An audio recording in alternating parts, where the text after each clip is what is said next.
ملتان میں استاد اور شاگرد کے تعزیے نہ صرف تاریخی اعتبار سے اہمیت کے حامل ہیں بلکہ یہ ماہر کاریگروں کی خاص مہارت سے لکڑی پر کنندہ نفیس کام اور حسن و جمال کا شاہکار بھی ہیں۔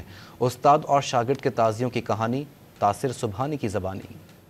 ملتان میں استاد پیر بخش کا تعزیہ نقش و نگار، حسن و جمال اور نفاست میں اپنی مثال آپ ہے، جسے 1833 میں 12 کاریگروں نے ہاتھوں سے انتہائی محنت کے بعد 23 سال کی مدت میں ساگوان کی لکڑی سے تیار کیا تھا۔ اس کی لمبائی 19 فٹ، چوڑائی 8 فٹ اور وزن 70 من ہے۔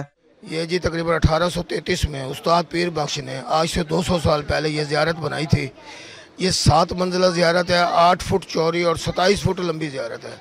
اور یہ جو زیارت اٹھانے والے ہیں یہ ہمارے محلے کے نوجوان ہیں جو نسل در نسل ہماری یہ زیارت اٹھا رہے ہیں، اور اسے ہم 10 محرم کی صبح 10 بجے یہاں سے اٹھائیں گے۔ شاگرد مکم الدین کا تعزیہ 1860 میں تیار کیا گیا، جس کی لمبائی 35 فٹ، چوڑائی 21 فٹ اور وزن بھی استاد کے تعزیے سے 30 من زیادہ ہے، جس کی زیارت یوم عاشور پر ہزاروں عزادار کرتے ہیں۔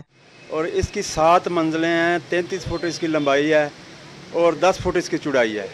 6 محرم الحرام کو ہم اس کو باہر نکالتے ہیں، اس کی فٹنگ وغیرہ، سنہری وغیرہ، مرمت کا کام شروع کیا ہوا ہے ہم نے۔